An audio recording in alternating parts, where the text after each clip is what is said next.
My wife texted from her girls' spa weekend. Bumped into my ex here. Small world, don't be jealous. I wrote, have fun. Then I had my attorney hire a private investigator.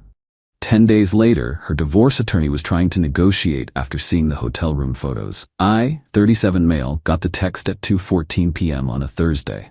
Wife Victoria, 34, was on her girls' spa weekend with her sister Mallory and best friend Quinn. Or so I thought.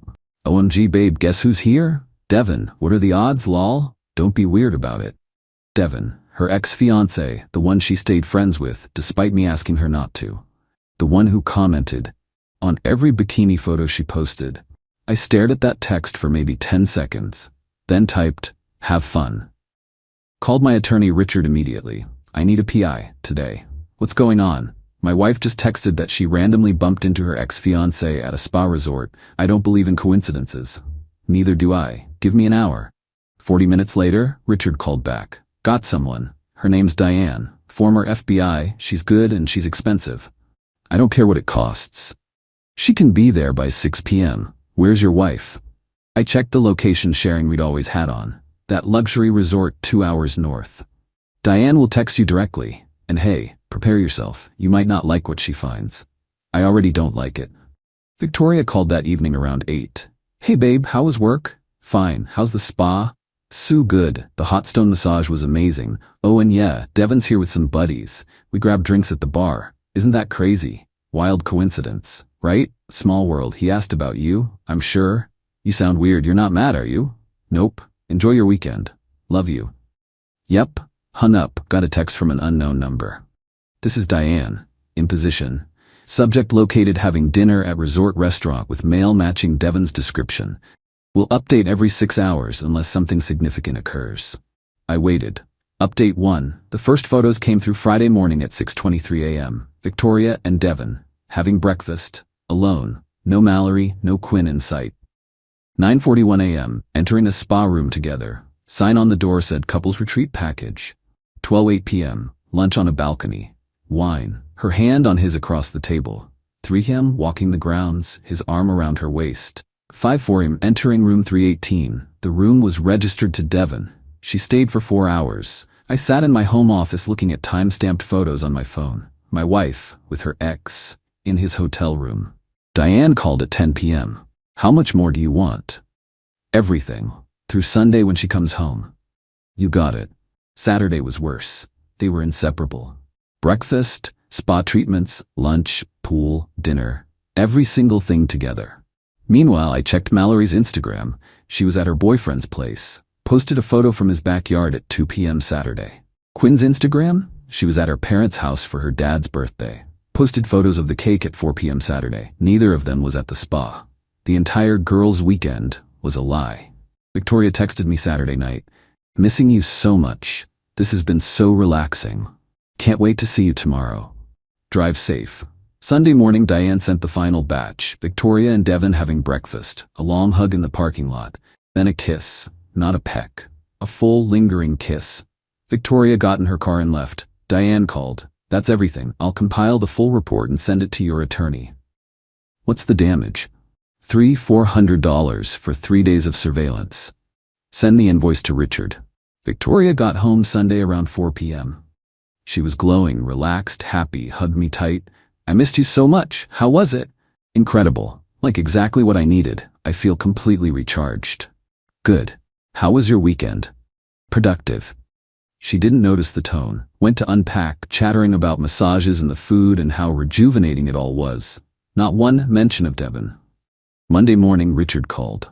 Got Diane's report. It's thorough. Photos, timestamps, witness statements from hotel staff. You want to move forward? Yeah. I'll draft the papers. Plan on serving her Wednesday. How do I do that? Tell her you need to meet at my office. Estate planning or something. We'll have the papers ready. Tuesday over dinner. Hey, Richard wants us to come in tomorrow. Something about updating our estate documents. Oh, sure. What time? 4 p.m. Works for me. I'm off at 3 anyway. Wednesday at 4 p.m., we walked into Richard's conference room. There was another attorney there, a woman I didn't recognize. Victoria looked confused. What's this about? Richard gestured to the other attorney. This is Jennifer Kim. She's here to represent you. Represent me for what? I slid a folder across the table. Divorce. Her face went completely white. What? Open it. She did. First page, divorce petition. Second page, photo of her and Devin kissing in the parking lot. Where did you how? Private investigator. Your entire spa weekend, all of it. She flipped through photos, her and Devin at breakfast, lunch, dinner, entering his room. The kiss. This isn't, I can explain. You lied about where you were, who you were with. You spent 3 days with your ex-fiancé. Nothing to explain. You had me followed? That's psychotic. You committed adultery. That's divorce. Richard cleared his throat. Mrs. Hayes, I'd strongly suggest you speak with Jennifer or retain your own counsel. These are legitimate grounds. Victoria stared at me. You're serious. Already filed. You have 30 days to respond. What about the house or money? That's what the divorce process is for. You can't just, we've been married 6 years. And you spent 3 of those days screwing your ex? We're done. We didn't sleep together. I pulled out my phone, showed her a photo. Timestamp 5:44 p.m. Friday. Her entering Devin's room. Next photo 9:51 p.m. Her leaving. Hair messed up, wearing different clothes. 4 hours. You expect me to believe nothing happened? She had no response. I'll be at a hotel tonight. You can stay at the house for now. Everything else goes through attorneys. Stood up. Walked out. She called 41 times that night, texted 83 times, blocked her after the first 10. Update 2. Victoria hired an attorney. Guy named Mitchell Brennan, apparently known for aggressive defense of women's rights. His first move was a letter to Richard claiming the PI evidence was obtained through illegal surveillance and violated my client's reasonable expectation of privacy. Richard laughed when he read it. This guy's a clown. The PI was in public spaces, hotels, restaurants, parking lots, nothing illegal. What's he trying to do? Scare you into settling. Standard intimidation. But Mitchell wasn't done. Filed an emergency motion for $5,200 a month temporary spousal support and exclusive use of our house. Is he serious? He's fishing. We'll counter with the adultery evidence. The hearing was 2 weeks out. In the meantime, Victoria's family started their campaign. Her mom, Diane, yes, same name as the PI, annoying, called my parents. Your son is destroying my daughter. He's cruel and vindictive. My mom called me. What's Diane talking about? Victoria cheated. I have proof. I filed for divorce. Oh, that's not what Diane said. Diane's lying to protect Victoria. Check Mallory's Instagram from that weekend. She wasn't at any spa. Mom checked. Called back 20 minutes later. I see photos from Mallory's boyfriend's house. Was Victoria lying about the whole trip? Completely. It was planned. She went to meet Devin. That's awful. I'm sorry. Then Victoria's sister Mallory started texting me. You're ruining her life over nothing. She made one mistake and you're throwing away 6 years? Devin means nothing. It was just closure. Me. Closure takes 3 days in a hotel room? Mallory. You don't understand their history. Me. I understand you lied about being at the spa with her. Silence. Then, she asked me to cover. I didn't know what was happening. You knew enough to lie. Blocked her. The emergency hearing was on a Wednesday. Victoria showed up with Mitchell, her mom, and Mallory, all dressed like they were going to a funeral. Mitchell argued that I'd traumatized Victoria with invasive surveillance, and she needed support while recovering from the emotional abuse I'd inflicted. Emotional abuse. Right. Richard stood up. Your Honor, Mrs. Hayes engaged in a multi-day affair with her ex-fiancé. She deliberately planned this encounter and lied to my client about her whereabouts. We have extensive documentation. Passed the tablet to the judge. Photos, timestamps, witness statements from hotel staff who saw them together constantly. The judge reviewed everything. His expression said it all. Mr. Brennan, your client's extramarital conduct is thoroughly documented. I'm denying the emergency motion. Both parties will maintain separate residences and current financial arrangements until final settlement. Next case. Outside the courtroom, Diane cornered me. You've always been controlling. Victoria told me how you isolated her from her friends. I didn't isolate anyone. She had complete freedom. She used it to cheat. She made a mistake. Planning a 3-day trip isn't a mistake. It's a choice, Mitchell interrupted. My client is willing to negotiate. If you drop the adultery claim, we can do a simple no fault. No. You're going to drag this out over pride? I'm going to see this through because she lied. Simple as that. Victoria appeared. Eyes red, makeup smudged. Can we please talk? Just 5 minutes? No. I made a mistake. Devin and I we needed closure after how things ended. You got married to me. That was the closure. It didn't mean anything. You spent 4 hours in his room on a Friday night. Don't insult my intelligence. Please, I love you. We can get past this. No, we can't. Why are you being so cold? You planned this for weeks, probably months. You lied to me, to your sister, to Quinn. You looked me in the eye and said girls' spa weekend when you were planning to spend 3 days with your ex. That's not something we get past. Walked away, heard her crying, didn't care. The retaliation started immediately. That night, Victoria changed the locks on the house, texted me, I need space, don't come by. Called Richard. She locked me out. She can't do that. File a police report. Cops showed up an hour later.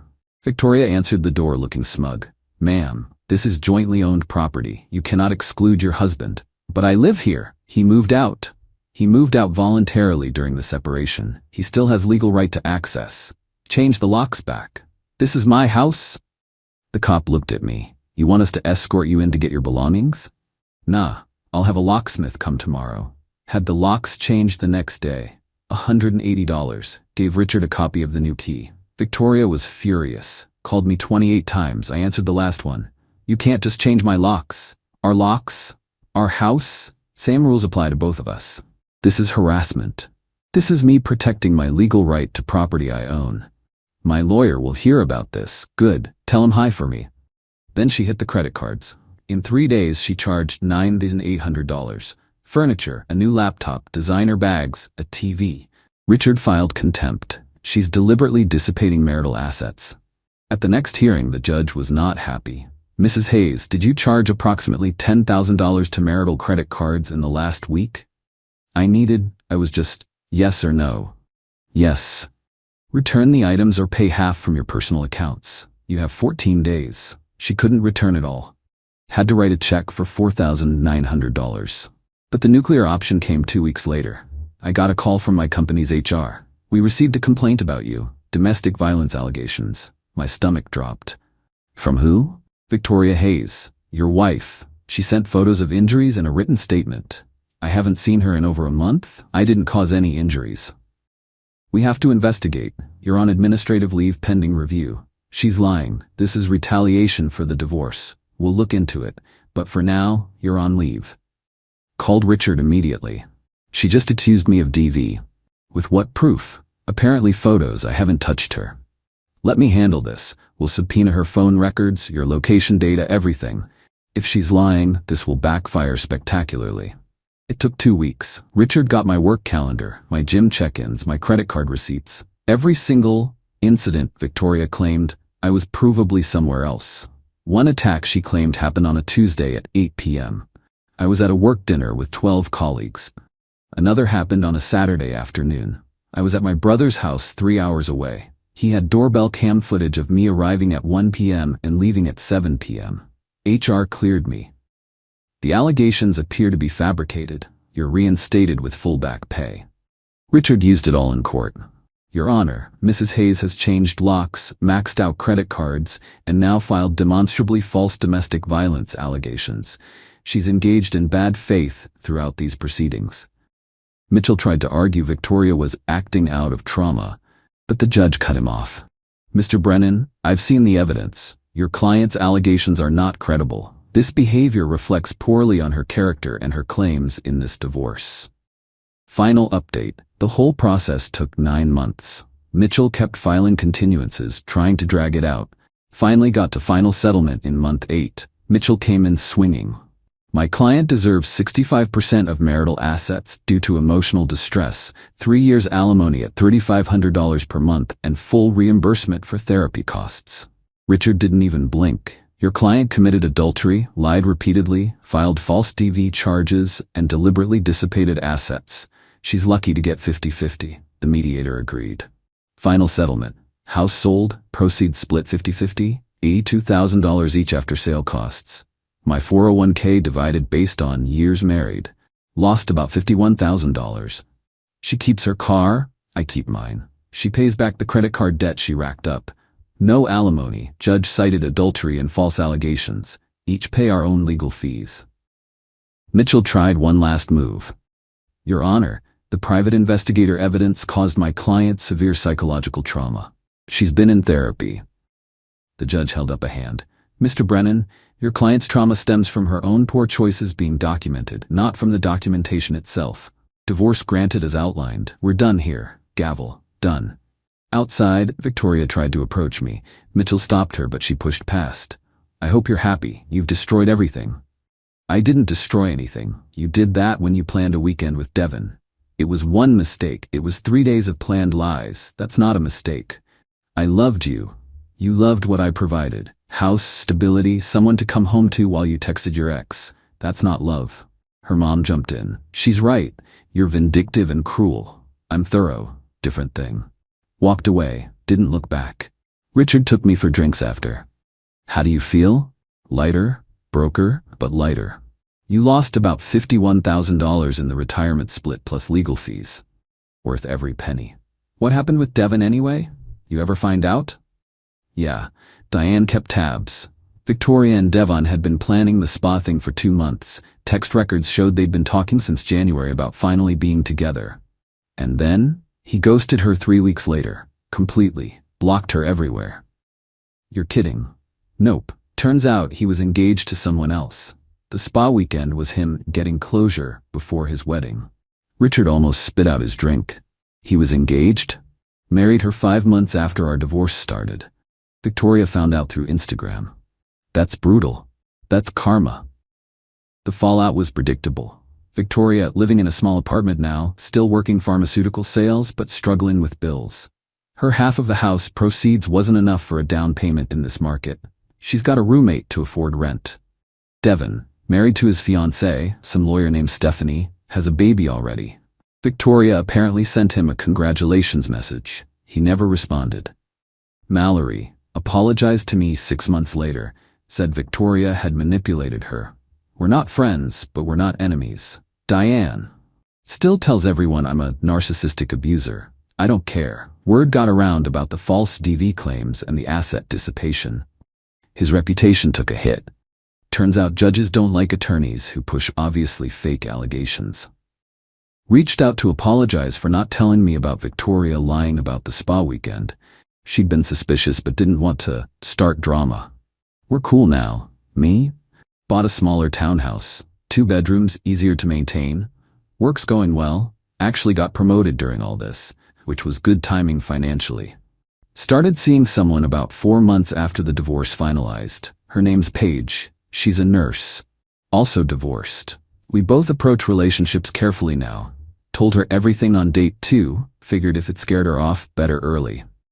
She faked domestic violence photos? Yep, with makeup and everything apparently. That's evil. That's desperation. Do you ever regret marrying her? I regret not seeing the red flags earlier, but I don't regret divorcing her. Good answer. Ran into Victoria 7 months post-divorce. Coffee shop. She was with Mallory. Hey, awkward silence. Mallory excused herself. You look good, Victoria said. Thanks. How are you? Fine. Working a lot. Living in, well, it's not the house, but it's fine. That's good. Are you seeing anyone? I am. Oh, that's good. I'm happy for you. I nodded. I'm sorry, she said quietly. For everything. The lying, the weekend, all of it. I was selfish and stupid, and I destroyed something good. Yeah. Do you think he'll ever forgive me? Probably. Eventually. But we're not getting back together if that's what you're asking. Right. No, I know. I wanted you to know I regret it. All of it. Okay.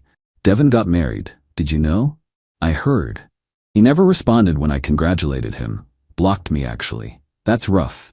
He used me. The whole weekend was just him getting closure before his wedding. I threw away our marriage for a guy who was engaged to someone else. I didn't know what to say to that.